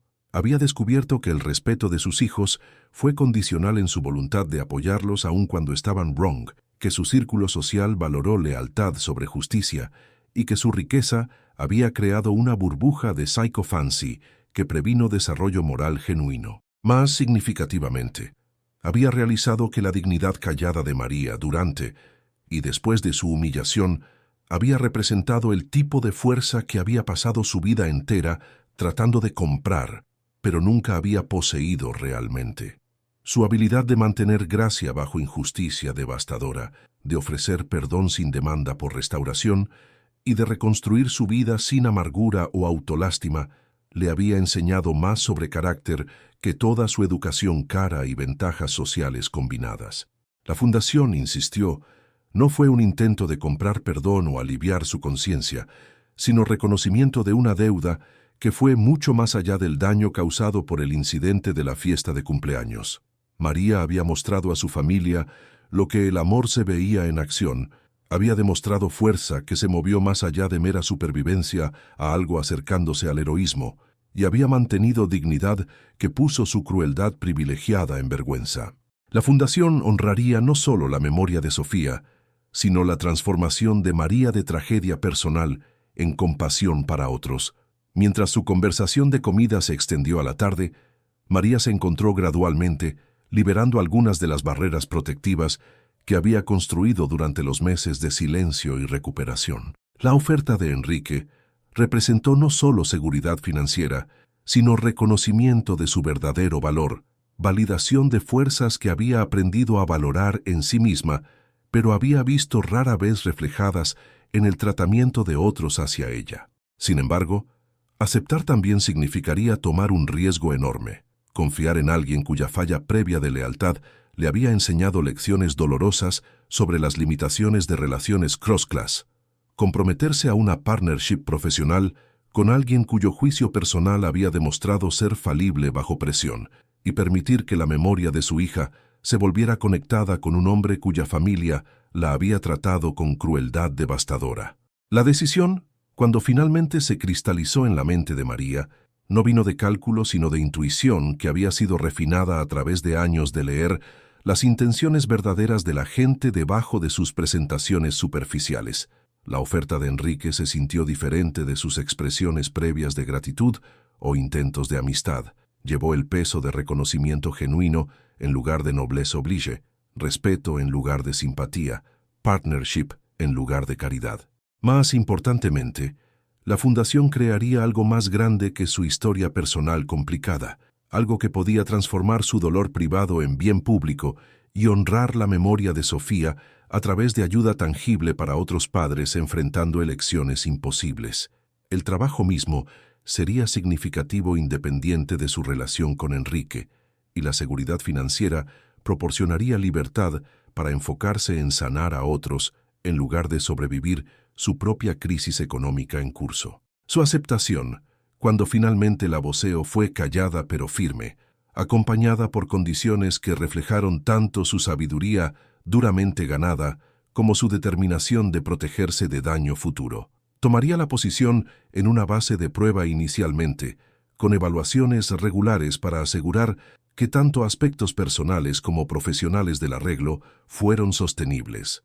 La estructura de junta de la fundación incluiría miembros externos que podrían mediar conflictos si surgieron, y su autoridad sobre decisiones programáticas sería claramente establecida y legalmente protegida, asegurando que el trabajo de la fundación podía continuar aun si su relación personal se volvió difícil. El alivio de Enrique por su aceptación fue visible y aparentemente genuino, pero María notó con aprobación que no interpretó su acuerdo como restauración de su amistad previa. Los límites que necesitarían mantener fueron complejos.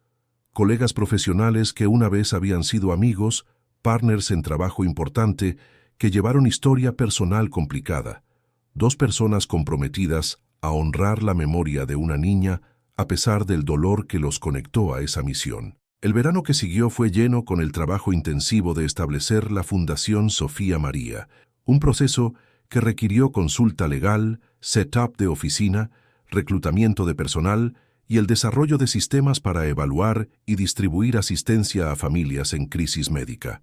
María se aventó a este trabajo con energía y propósito que había estado ausente de su vida desde la muerte de Sofía, encontrando sanación en la oportunidad de transformar su expertise en navegar burocracia médica y crisis financiera en herramientas para ayudar a otros. Las primeras oficinas de la Fundación ocuparon una suite modesta en el centro de Oaxaca, diseñada para ser acogedora para familias bajo estrés mientras mantenía la atmósfera profesional necesaria para manejar decisiones financieras serias. La oficina propia de María daba al río Atoyac, sus ventanas proporcionando luz natural que había aprendido a valorar durante los periodos más oscuros de su recuperación emocional. El espacio fue decorado con fotografías de Sofía, junto a arte creado por niños en tratamiento de cáncer, un recordatorio tanto de la motivación personal para su trabajo como su propósito más grande. Trabajar con Enrique en este nuevo contexto reveló aspectos de su carácter que su amistad previa no había mostrado, fuerzas que habían sido obscurecidas por las dinámicas sociales de cliente y mesera, pero se volvieron aparentes en colaboración profesional. Su business acumen fue valioso en establecer los sistemas financieros y estrategias de inversión de la Fundación, su red de contactos útil en levantar fondos adicionales de otros donadores, y su voluntad de tomar dirección de la expertise de María demostró reconocimiento de su liderazgo, de maneras que habían sido imposibles en su relación previa. Sin embargo, su colaboración también requirió navegación constante de las corrientes emocionales subterráneas que colorearon cada interacción. El incidente de la fiesta de cumpleaños permaneció una presencia no hablada en sus discusiones profesionales, un recordatorio de qué tan rápidamente la confianza podía quebrarse y qué tan cuidadosamente necesitaba reconstruirse. Su éxito como colegas dependió de su habilidad de enfocarse en misión compartida en lugar de historia personal, de canalizar sus sentimientos complicados en trabajo productivo en lugar de conflicto no resuelto. The Foundation, la primera beca mayor de la Fundación, fue a una familia enfrentando exactamente la crisis que María había navegado años antes. Una madre soltera cuyo hijo de 6 años necesitaba tratamiento experimental de cáncer no cubierto por seguro. Los papeles cruzando el escritorio de María podrían haber sido su propia historia, las cuentas médicas y negaciones de seguro, desencadenando memorias que todavía fueron dolorosas a pesar del paso del tiempo. Pero la habilidad de la Fundación de proporcionar alivio inmediato, de eliminar el terror financiero que acompañó crisis médica, transformó esas memorias dolorosas en fuentes de fuerza y propósito. Para el final de su primer año, la Fundación Sofía María había asistido a 47 familias, proporcionando no solo alivio financiero, sino apoyo emocional y defensa que ayudó padres a navegar sistemas diseñados más para eficiencia que compasión. La experiencia propia de María demostró ser invaluable en entender las necesidades particulares de familias en crisis, mientras su empatía natural y habilidades de comunicación la hicieron una defensora confiable para padres enfrentando los peores momentos de sus vidas. El trabajo fue emocionalmente demandante, requiriendo que María confrontara dolor y miedo y desesperación que hicieron eco de sus experiencias pasadas propias, mientras mantenía suficiente distancia profesional para tomar decisiones sólidas sobre asignación de recursos. Pero cada familia servida representó una victoria sobre la impotencia que había sentido durante la enfermedad de Sofía, prueba de que tragedia podía transformarse en propósito y que supervivencia podía volverse una fuente de fuerza para otros enfrentando batallas similares. El segundo aniversario del incidente de la fiesta de cumpleaños pasó calladamente, marcado no por recriminación o pesar, sino por reflexión, sobre qué tan dramáticamente la vida había cambiado para todos los involucrados. Emma, ahora casada con un hombre diferente que trató trabajadores de servicios con respeto básico, se había vuelto voluntaria regular en la fundación, su culpa sobre comportamiento previo canalizada en asistencia práctica para familias en necesidad. Tomás, habiendo completado escuela de Derecho, se había unido a una firma especializado en defensa médica, sus habilidades legales finalmente dirigidas hacia proteger gente vulnerable en lugar de ganar argumentos. Enrique, meanwhile, había comenzado reestructurando su firma de inversión para incluir responsabilidad social como principio núcleo, dirigiendo capital hacia compañías que priorizaron bienestar de empleados e impacto comunitario sobre maximización de ganancia pura. El incidente de la fiesta de cumpleaños lo había forzado a confrontar las implicaciones morales de acumulación de riqueza sin responsabilidad social correspondiente, llevando a cambios en sus prácticas comerciales que se extendieron mucho más allá de su relación personal con María. Para María misma, la transformación fue tanto interna como externa, reflejada en cambios que fueron mucho más allá de seguridad financiera mejorada. El trabajo de fundación había restaurado su sentido de propósito y pertenencia, de maneras que sobrevivieron aún días difíciles y casos desafiantes. Ya no estaba sobreviviendo pérdida, sino había aprendido a canalizar dolor en compasión, a transformar experiencia personal en expertise profesional, a encontrar significado en servicio que se extendió mucho más allá de servir café a clientes agradecidos. El anuncio del compromiso de María vino como sorpresa para casi todos los que conocían su historia, aunque quizás no debería haber. Dr. Jaime Morales era oncólogo pediátrico en el Hospital Infantil, uno de los profesionales médicos que se había involucrado con el trabajo de la Fundación a través de su tratamiento de niños, cuyas familias habían recibido asistencia. Su relación se había desarrollado lentamente, construida en compromiso compartido a sanación y entendimiento mutuo de los desafíos particulares enfrentados por gente cuyo trabajo los trajo en contacto diario con sufrimiento y pérdida. Jaime había perdido su propia primera esposa al cáncer. Entendía dolor tanto como experiencia personal como compañero profesional, y reconoció en María una fuerza que complementó la suya propia sin requerir rescate o salvación. Su partnership fue entre iguales que ambos habían aprendido a encontrar propósito en dolor, a transformar pérdida personal en vocación profesional y a construir relaciones basadas en respeto mutuo en lugar de necesidad. La boda, cuando tuvo lugar, fue una ceremonia pequeña que reflejó tanto los valores de sus participantes como su entendimiento de que las conexiones más significativas se construyeron en fundación de misión compartida en lugar de trasfondo compartido. Enrique asistió como amigo y colega, su presencia representando la evolución complicada de su relación de cliente y mesera a partners profesionales, a personas que habían aprendido a respetarse a pesar de sus mundos diferentes. Parado en la pequeña capilla donde María y Jaime intercambiaron votos, Enrique reflexionó sobre el viaje que los había traído a todos a este momento. El incidente de la fiesta de cumpleaños, que había parecido como catástrofe tan definitoria, en última instancia se había vuelto catalizador para crecimiento y entendimiento que ninguno de ellos podría haber imaginado en el momento. La humillación de María había forzado a su familia a confrontar su propia capacidad para crueldad. Su falla de protegerla le había enseñado lecciones sobre lealtad y justicia que privilegio previamente le había permitido evitar, y su gracia frente a injusticia había proporcionado un modelo de carácter que continuaba influenciando sus decisiones años después.